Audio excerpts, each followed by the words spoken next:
যে ওই যে লিখলাম একটু ভেবে দেখো।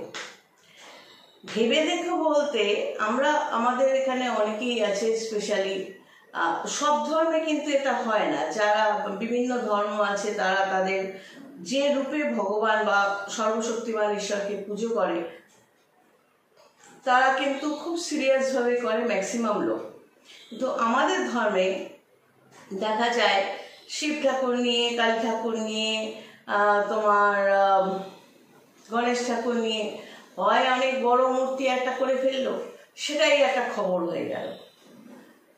আর অথবা ঘরে যখন পুজো করছে ছোট্ট একটা মূর্তি, মানে নিজেদের জন্য সবকিছুই রয়েছে কিন্তু ভগবানের জায়গাটা যেন তেন প্রকারেণ।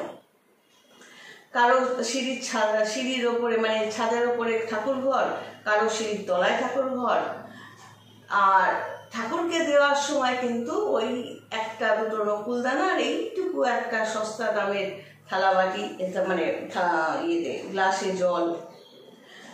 তো এই যে চিন্তাধারাটা, এবং তাদের ক্ষেত্রেই দেখা যায় যে তারা যখন শনি ঠাকুরের মন্দিরের বাইরে যাচ্ছে, দাঁড়াচ্ছে, জুতো খুলে ভক্তি ভরে, বা ঘরেও যখন পুজো দিচ্ছে সেখানেও ভক্তি ভরে। এই ভক্তি ভরে তারপরের অংশটা কি? চাহিদা। ঠাকুরের সামনে দাঁড়ালে প্রথমেই হয় আমার এইটা করে দাও, আমি যেন ভালো থাকি, আমার পুরো গোষ্ঠী যেন ভালো থাকে, আমার নাতিপুতি যেন ভালো থাকে, আমার ছেলে ভালো থাকে, আমার স্বামী ভালো থাকে, বা আমার বউ ভালো থাকে, আমার যেন এইটা হয় ওইটা হয়, আমার এটা করে দাও এটা করে দাও। এই ভক্তি ভরে তার পরের অংশগুলো হলো এটা। এবার এই ভক্তি মানে কি শুধু চাওয়া? নলেজটা থাকতে হবে, শাস্ত্র সম্পর্কে জানতে হবে। উৎপটান একটা অনেকেই আছে একটা প্রশ্ন ছড়ে দিল, হ্যাঁ জ্যোতিষ মানে না, ওগুলো আমার হয় নাকি? সে নিজেই প্রমাণ করলো জ্যোতিষ বিদ্যা সম্পর্কে তার 1%ও নলেজ নেই। তো তাকে যদি জিজ্ঞেস করা হয় যে মিটার ব্রিজ কি বলুন তো, হঠাৎ করে মিটার ব্রিজ কি বললে হ্যাঁ সে একটু ইধার ওধার তাকাবে, বলতে পারবে না, পালিয়ে যাবে।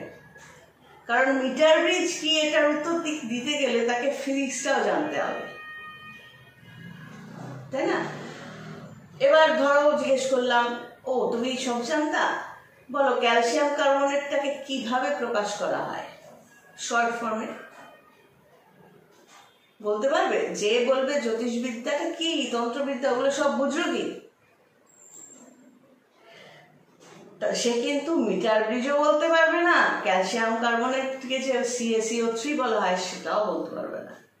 না সে আধ্যাত্মিকতা কিছু জানে, না শাস্ত্র জানে, তো সে অনেক কিছুই জানে না। তাহলে ভক্তির সাথে এগুলোর রিলেশনটা কি? ভেবে দেখো কেন বলছি। এই যে ভগবানকে নিয়ে ছেলে খেলা, শিব ঠাকুরের নামে জয় মহাকাল বলো, বা শিব ঠাকুর বোম বোম বলে চেঁচামেচি, ঠাকুরের সামনে নাচ গান, এই ঠাকুর শুধু শিব ঠাকুরকে দিয়ে বোঝাই। যে বাসুকি নাগ শিব ঠাকুরের গলায় রয়েছে, মিনিমাম তার এখনো কিন্তু বিভিন্ন বিদেশের বিভিন্ন বড় বড় নদী সমুদ্রে 50 মিটারের সাপ মিনিমাম পাওয়া যায়, যাকে অ্যানাকোন্ডা যে পুরোটাই কাল্পনিক তা তো না, তো সমুদ্রে পাওয়া যায়। তো শিব ঠাকুরের গলার সাপটা আমি যদি 40-50 মিটার মিনিমাম ধরেও নিই,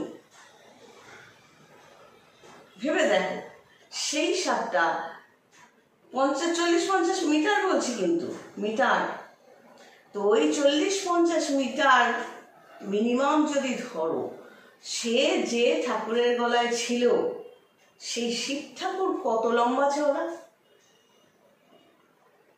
আর সেই শিব ঠাকুর যে ইয়ের ওপর ষাঁড়ের ওপর বসতেন সেই ষাঁড়টা তাহলে কত বড়। অর্থাৎ সর্বশক্তিমান ঈশ্বরের একজন শিবকে প্রতীক হিসেবে আমরা যদি শিব ঠাকুরকেও পুজো করি, আমাদের সেই রূপটাও ভাবতে হবে। তার সামনে, তার সেই বিশাল রূপের সামনে তাকে আমরা রূপক হিসেবে ছোট মূর্তি বা বিভিন্ন মন্দিরের শিবলিঙ্গে তো আমরা কল্পনা করে বা আমরা মানছি সেভাবে। তার সামনে আমাদের কিরকম থাকা উচিত? সে তো বস, বসের সামনে তো আমরা কিছু না, তাই না? তার সামনে আবার তাদের ভগবানের শক্তি আছে, সে সব কিছু জানতে পারে, মনের ভেতরের অংশ আমি কি ভাবছি সেটাও সে জানতে পারে। তাহলে আমার মনের মধ্যে যদি বদমাইশি থাকে, বেঈমানি থাকে, অসভ্যতা থাকে, যত নেগেটিভ গুণাবলী আমার মধ্যে যদি থেকে থাকে, আর আমি যখনই শনি ঠাকুরের মন্দিরের বাইরে যাচ্ছি বা শিব ঠাকুরের কাছে আছি, এত বড় একটা তিলক টিলক লাগিয়ে ঠাকুরের সামনে এইভাবে গায়ে থেকে পুজো করছি বা আরো অনেক কিছু খাচ্ছি টাচ্ছি, হ্যাঁ, তো ওগুলো করার সময় এটাও তো মাথায় রাখতে হবে তার মূর্তি মানে তার আকৃতি, তার চেহারা কত বড় ছিল এবং তার শক্তি সে সব বুঝতে পারে। অলমাইটি গড বা সর্বশক্তিমান ঈশ্বর ইকুয়াল টু একটা পজিটিভ শক্তি। সে যে কোনো জায়গায় রয়েছে, মন্দিরেও যেমন রয়েছে, শিব মন্দিরে যেমন শিব ঠাকুর রয়েছে, আমার ঘরেও রয়েছে একটা পজিটিভ শক্তি হিসেবে। আমি ঘরে তাকে ডাকি।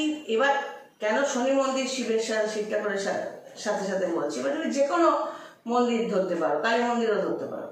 আমি বোঝাতে চাইছি যে কোনো একজন ভগবানকে নিয়ে, যার যে রূপে আমরা পুজো করছি, তো তাকে যে মানছি, মানাটা কি শুধুই ওই ওপরের নাটকীয়তা?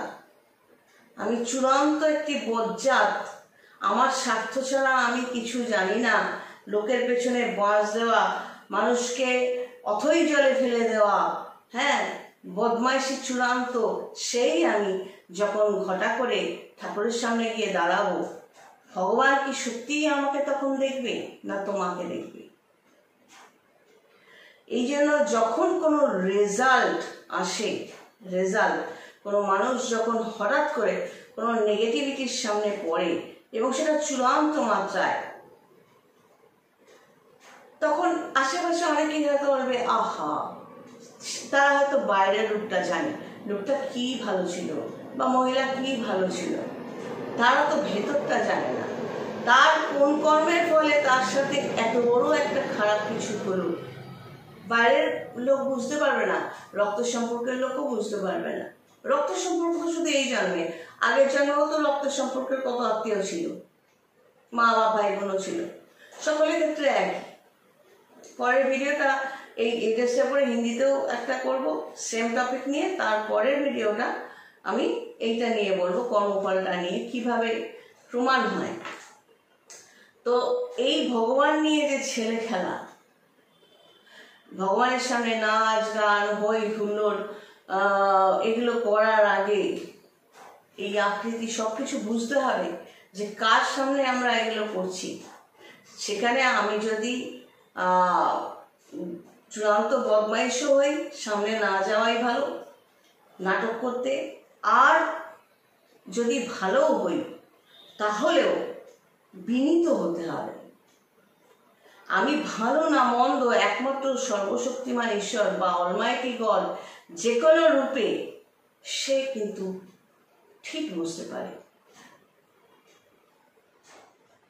আমাদের কর্মফলই আমরা ভোগ করতে থাকি। আজকে একটা আমের বীজ তুমি পুঁতলে, সেটাকে সেই চারা গাছ গজাবে, সেটাকে সার টার দিয়ে তৈরি করবে, তারপরে তো তুমি ফলনটা পাবে। তো আজকের কর্মটার ফল আমি কালকে পরশু এক মাসের মধ্যে পাবো, সেটা হতেও পারে নাও হতে পারে। আবার ছোট ছোট গাছ বীজ তুমি ফেলো, দুদিনের মধ্যে চারা গাছ গছিয়ে যায়। তো কোন কর্ম আর কোন ফল আমরা ভোগ করতে থাকি বা দুর্ভোগ করতে থাকি, ইট ডিপেন্ডস, আমাদের কর্মের উপরে সেগুলো নির্ভর করে। আমি যত দিন যাবে ভালো থাকবো, আমার শারীরিক অবস্থা ভালো হবে না, 10টা রোগে ধরবে, সেইভাবে অর্জিত অর্থ কারো বেরিয়ে যাচ্ছে, কেউ রাখতেই পারছে না, কি ঘটছে, হ্যাঁ, মানসিক শান্তি কেন থাকবে না, নেই কেন, সব নিজেদের ওপর নির্ভর করে।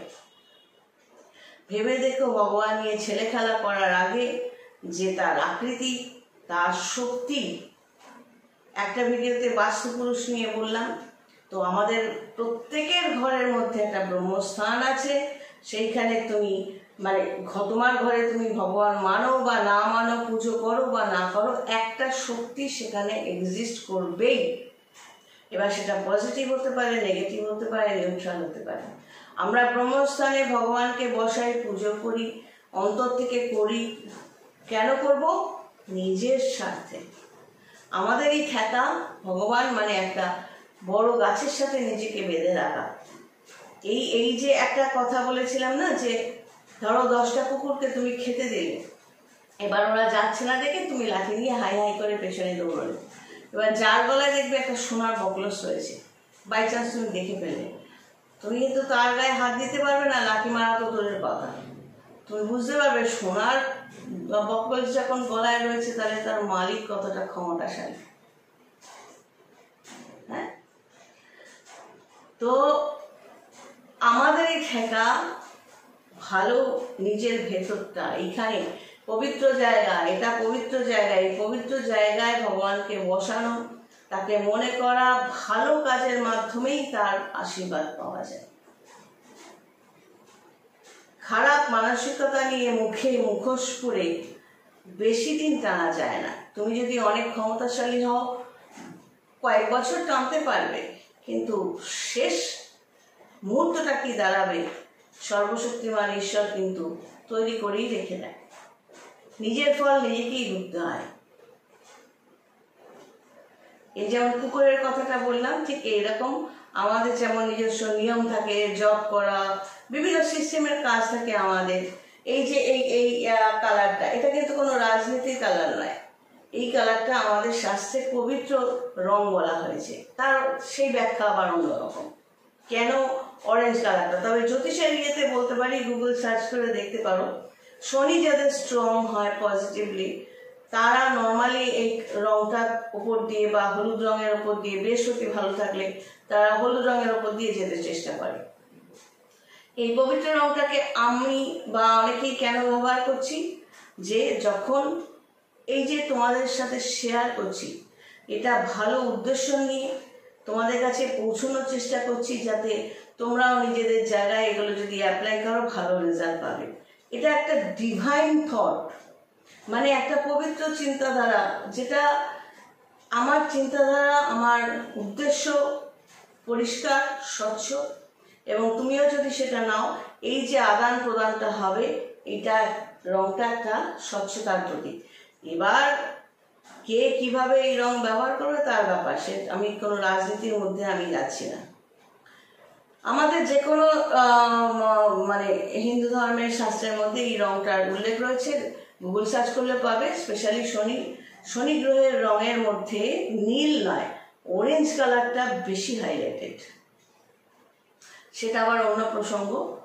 তো যাই হোক, ভগবান নিয়ে ছেলে খেলা করার আগে, তার সামনে মুখোশ করে দাঁড়ানোর আগে ভেবো। আজকে তুমি যেই আমাকে দেখছো বা সাবস্ক্রাইব করেছো, আজকে তুমি ভাবো তোমার সামনে কেউ অনর্গল মিথ্যে কথা বলছে, তুমি বুঝতে পারছো, কেউ বদমাইশি করছে, বজ্জাতি করছে, তোমার সামনে যখন আসছে ভালো মানুষি করে আসছে, তুমি সহ্য করতে পারবে তো রেগুলার? তুমি যদি ভালো লোক হও, তুমি রেগুলারটাকে সহ্য করতে পারবে তো? পারবে না। সবাই ভালো থেকো, god bless and take care.